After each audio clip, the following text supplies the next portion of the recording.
शांति। आज 27 सितंबर 2021 की बाबा की साकार मुरली है। मुरली के महावाक्य है, मीठे बच्चे, योग बल से ही तुम्हें अपने विकर्मों पर जीत पाकर विकर्माजीत बनना है। प्रश्न है, कौन सा ख्याल पुरुषार्थी बच्चों को भी पुरुषार्थहीन बना देता है? उत्तर है, अगर किसी पुरुषार्थी को यह ख्याल आया कि अभी तो बहुत समय पड़ा है, पीछे गैलप कर लेंगे, परंतु बाप समझाते हैं, बच्चे, मौत का समय निश्चित थोड़े ही है, कल कल करते मर जाएंगे तो कमाई क्या होगी। इसलिए जितना हो सके श्रीमत पर अपना और दूसरों का कल्याण करते रहो। समय का सोचकर पुरुषार्थहीन मत बनो। गीत है, ओम नमो शिवाय, ओम शांति। यह तो बच्चों को समझाया गया है कि निराकार साकार बिगर कोई कर्म नहीं कर सकते, पार्ट बजा नहीं सकते। रूहानी बाप आकर ब्रह्मा द्वारा रूहानी बच्चों को समझाते हैं, योग बल से ही सतोप्रधान बनना है और विश्व का मालिक बनना है। यह बच्चों की बुद्धि में है कि कल्प कल्प बाप आकर राजयोग सिखाते हैं ब्रह्मा द्वारा और आदि सनातन देवी देवता धर्म की स्थापना करते हैं, अर्थात मनुष्य को देवता बनाते हैं। मनुष्य जो देवी देवता थे, पावन थे, सो अब बदल 84 जन्मों बाद पतित बन पड़े हैं। भारत जब पारसपुरी था तो पवित्रता, सुख, शांति सब था। यह 5000 वर्ष की बात है। तिथि तारीख सहित बाप सारा हिसाब किताब समझाते हैं। इनसे ऊंच तो कोई है नहीं। सृष्टि वह झाड़ जिसको कल्प वृक्ष कहते हैं, उनके आदि मध्य अंत का राज भी बाप ही बैठ समझाते हैं। भारत का जो देवी देवता धर्म था वह अब प्रायलोप हो गया है, सिर्फ चित्र जरूर है। भारतवासी जानते हैं कि सतयुग में लक्ष्मी नारायण का राज्य था। भल शास्त्रों में भूल कर दी है, जो कृष्ण को द्वापर में ले गए हैं। बाप ही आकर भूले हुए को रास्ता बताते हैं। उनको कहते हैं मुक्ति जीवन मुक्ति का गाइड। सर्व को मुक्ति जीवन मुक्ति देने वाला एक ही है। भारत जब जीवन मुक्त है तो बाकी सब आत्माएं मुक्ति धाम में हैं। इसलिए उनको कहा जाता है मुक्ति जीवन मुक्ति दाता। रचयिता एक ही है, सृष्टि भी एक ही है, वर्ल्ड की हिस्ट्री ज्योग्राफी भी एक ही है जो रिपीट होती है। सतयुग, त्रेता, द्वापर, कलयुग, फिर होता है संगम युग। कलयुग है पतित, सतयुग है पावन।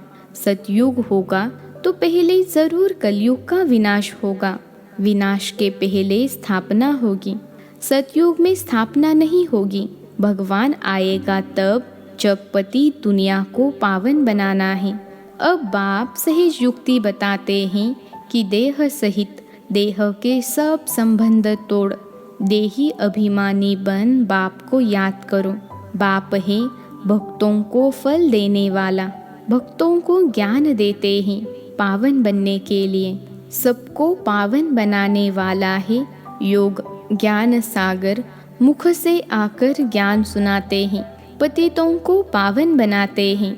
इस समय सब आत्माएं पतित बनी हुई हैं, इसलिए बाप को बुलाते हैं, क्योंकि बाप बिगर तो कोई पावन बना न सके। अगर पतित पावनी गंगा है तो फिर पतित पावन सीताराम कहकर क्यों बुलाते हो? बुद्धि कहती है कि परमपिता परमात्मा जरूर फिर नई दुनिया की स्थापना और पुरानी दुनिया के विनाश के लिए आएगा। कल्प वृक्ष की आयु भी होती है। जो चीज़ जड़ जड़ीभूत हो जाती है उनको ही तमोप्रधान कहते हैं। न्यू वर्ल्ड नहीं कहेंगे, यह है आयरन एजड वर्ल्ड। यह सब बातें बुद्धि में बिठाई जाती हैं औरों को समझाने के लिए। घर घर संदेश देना है, ऐसे नहीं कहना है कि परमात्मा आया है। युक्ति से समझाना है। बोलो, दो बाप हैं, लौकिक और पारलौकिक। दुख के समय पारलौकिक बाप को ही याद किया जाता है। सुख धाम में कोई परमात्मा को याद नहीं करता। सतयुग लक्ष्मी नारायण के राज्य में सुख, शांति, पवित्रता सब कुछ था। बाप का वैसा मिल गया, फिर पुकारे क्यों? वहाँ सुख ही सुख है। बाप ने दुख के लिए दुनिया नहीं रची।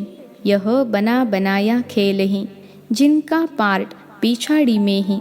2-4 जन्म लेते हैं, बाकी समय शांति धाम में रहेंगे। बाकी खेल से कोई निकल जाए, यह हो नहीं सकता। 1-2 जन्म लिया, बाकी समय जैसे मोक्ष है। आत्मा पार्टधारी है, कोई का ऊंचा पार्ट है, कोई का कम। गाया हुआ है, ईश्वर का अंत कोई पा न सके। ईश्वर ही आकर रचयिता और रचना के आदि मध्य अंत का राज समझाते हैं। बाप समझाते हैं, मैं साधारण तन में प्रवेश करता हूँ। मैं जिस तन में प्रवेश करता हूँ, यह अपने जन्मों को नहीं जानते हैं। मैं इनके 84 जन्मों की कहानी सुनाता हूँ। कोई भी पार्ट चेंज नहीं हो सकता। यह बना बनाया खेल है। यह किसकी बुद्धि में बैठता नहीं। बुद्धि में तब बैठे जब पवित्र होकर समझे।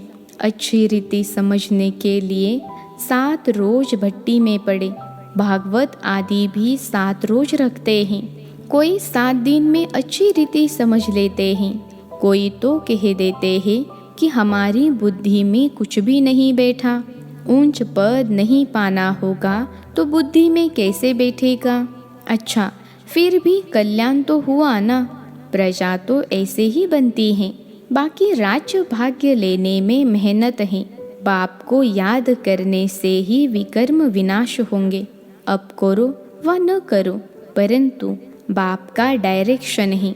प्यारी वस्तु को याद किया जाता है ना। भक्ति मार्ग में भी कहते हैं कि हे पतित पावन आओ। अब वह मिला है। कहते हैं मुझे याद करो तो कट उतर जाएगी। बादशाही ऐसे ही थोड़े ही मिल जाएगी। याद में ही थोड़ी मेहनत है। बहुत याद करने वाले ही कर्मातीत अवस्था को पा लेते हैं। पूरा याद न करने से विकर्म विनाश नहीं होंगे। योग बल से ही विकर्माजित बनना है। लक्ष्मी नारायण इतने पवित्र कैसे बने, जबकि कलयुग के अंत में कोई भी पवित्र नहीं है।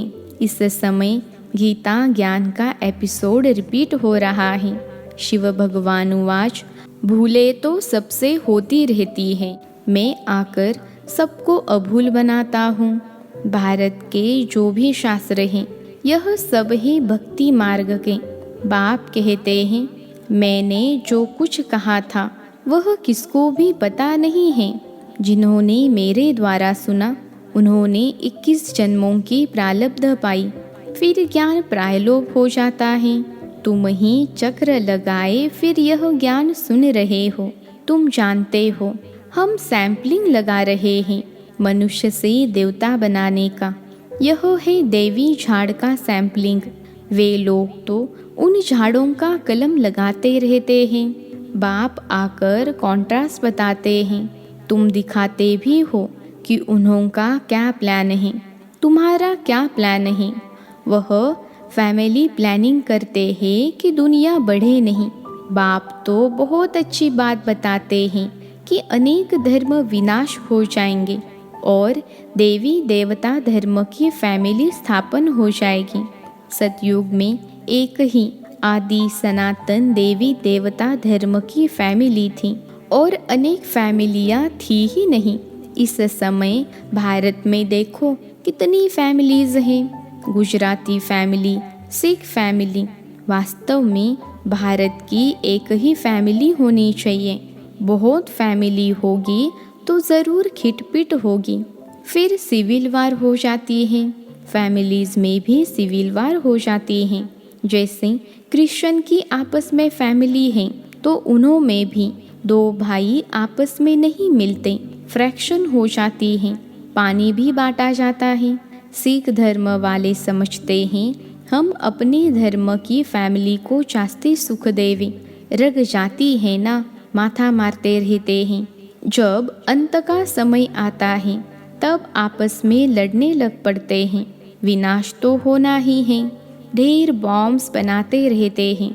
बड़ी लड़ाई जब लगी थी तो 2 बॉम्ब्स छोड़े थे, अभी तो ढेर बनाए हैं। समझ की बात है ना, तुमको समझाना है कि यह वही महाभारत लड़ाई है। बड़े बड़े लोग भी कहते हैं अगर लड़ाई को बंद नहीं किया तो सारी दुनिया को आग लग जाएगी। तुम जानते हो आग तो लगनी ही है। बाप आदि सनातन देवी देवता धर्म की स्थापना करते हैं। राजयोग है ही सतयुग का। जो देवता धर्म प्रायलोप हो गया है वह फिर स्थापन करते हैं। अब कलयुग है, इनके बाद सतयुग चाहिए। अब कलयुग विनाश के लिए यह महाभारी महाभारत लड़ाई है। यह सब अच्छी रीति धारण कर समझाना है, क्योंकि मनुष्य ही आसुरी संप्रदाय, इसलिए खबरदारी रखनी है। कल्प पहले मुहाफिक जो विघ्न पड़ने होंगे वह पड़ेंगे जरूर। यह बना बनाया ड्रामा है, हम बांधे हुए हैं। याद की यात्रा कभी भूल नहीं जानी चाहिए। गीत है ना, रात के राही थक मत जाना, इनका अर्थ कोई समझ न सके। रात पूरी हो, दिन आने वाला है। आधा कल्प पूरा हुआ, अब सुख शुरू होगा। बाप ने मन मना भव का अर्थ भी समझाया है। सिर्फ गीता में कृष्ण का नाम डालने से वह ताकत नहीं रही है। कृष्ण को कभी सर्वशक्तिमान नहीं कह सकते, वह तो पूरे 84 जन्म लेते हैं, इसलिए गीता में वह ताकत नहीं रही है। अब हम सब मनुष्य मात्र का कल्याण कर रहे हैं। कल्याणकारी जो बनेगा उनको वैसा मिलेगा। याद की यात्रा बिगर कल्याण हो न सके। इस समय सब विपरीत बुद्धि है, कह देते हैं परमात्मा सर्वव्यापी है। तुमको समझाना है कि वह बेहद का बाप है। बेहद के बाप से ही भारतवासियों को बेहद का वर्षा मिला है। भारतवासियों ने ही 84 जन्म लिए हैं। अभी तुम प्रैक्टिकल में देखते हो कि ज्ञान तो तुम सुनते ही रहते हो। दिन प्रतिदिन तुम्हारे पास बहुत नए नए आते रहेंगे। अब ही अगर बड़े बड़े लोग आ जाएं, फिर तो देरी न लगे, झट आवाज निकल जाए, हंगामा हो जाए। इसलिए युक्ति से धीरे धीरे चलता रहता है। यह है ही गुप्त ज्ञान, किसको पता भी नहीं पड़ता कि यह क्या कर रहे हैं। भक्ति में है दुख, ज्ञान में है सुख। रावण के साथ तुम्हारी युद्ध कैसी है यह तो तुम ही जानो और कोई जान न सके। भगवानुवाच तमो प्रधान से सतो प्रधान बनना है तो मुझे याद करो तो पाप विनाश हो जाएंगे। पवित्र बनो तो साथ ले जाएंगे। मुक्ति तो सबको मिलनी है, सब रावण राज्य से मुक्त हो जाएंगे। तुम कहते हो कि शिव शक्तियाँ ब्रह्मा कुमार कुमारियाँ ही श्रेष्ठाचार्य दुनिया स्थापन करेंगे। परमपिता परमात्मा की श्रीमत पर कल्प पहले मुहाफिक 5000 वर्ष पहले श्रेष्ठाचार्य दुनिया थी। यह बुद्धि में बिठाना चाहिए। मुख्य पॉइंट्स जब बुद्धि में धारण होगी तब याद की यात्रा में रहेंगे। कोई समझते हैं अभी टाइम पड़ा है, पीछे पुरुषार्थ कर लेंगे, परंतु मौत का नियम थोड़े ही हैं, कल मर जाए तो। इसलिए ऐसे मत समझो अंत में गैलप कर लेंगे। यह ख्याल और ही गिरा देगा। जितना हो सके पुरुषार्थ करते रहो। श्रीमत पर हर एक को अपना कल्याण करना है। अपनी जांच करनी है कि कितना बाप को याद करता हूँ और कितनी बाप की सर्विस करता हूँ। रूहानी खुदाई खिदमतगार तुम हो ना, तुम रूहों को सैल्वेज करते हो। रूह पतित से पावन कैसे बने उसकी युक्ति बताते हैं। कृष्ण को याद करने से विकर्म विनाश नहीं होंगे। वह तो प्रिंस था, उसने प्रारब्ध भोगी, उनकी महिमा की भी दरकार नहीं है। देवताओं की महिमा क्या करेंगे। हाँ, बर्थडे तो सब मनाते हैं, यह कॉमन बात है। बाकी उन्होंने क्या किया। सीढ़ी तो उतरते ही आते हैं। अच्छे व बुरे मनुष्य तो होते हैं, हर एक का पार्ट अपना अपना है। यह है बेहद की बात। मुख्य टाल टालियाँ गिनी जाती हैं, बाकी पत्ते तो अनेक हैं। उनको कहाँ तक तुम गिनती करते रहेंगे। बाप समझाते रहते हैं, बच्चे मेहनत करो, सबको बाप का परिचय दो तो बाप से बुद्धि योग जुट जाए। बाप कहते हैं सभी को कहो पवित्र बनो तो मुक्ति धाम में चले जाएंगे। दुनिया को थोड़े ही पता है कि महाभारत लड़ाई से क्या होगा। यह यज्ञ रचा है क्योंकि नई दुनिया चाहिए। हमारा यज्ञ पूरा होगा तो सब इस यज्ञ में स्वाहा होना है। अच्छा, मीठे मीठे सिखिलते बच्चों प्रति माता पिता बाप दादा का याद प्यार और गुड मॉर्निंग। रूहानी बाप की रूहानी बच्चों को नमस्ते। हम रूहानी बच्चों की रूहानी माता पिता बाप दादा को याद प्यार गुड मॉर्निंग और नमस्ते बाबा नमस्ते। धारणा के लिए मुख्य सार पहली पॉइंट है, सच्चा सच्चा खुदाई खिदमतगार बन। सभी रूहों को सैल्वेज करने की सेवा करनी है, सबका कल्याण करना है, सबको बाप का परिचय देना है। दूसरी पॉइंट है, प्यारे ते प्यारी वस्तु, यानी बाप को प्यार से याद करना है।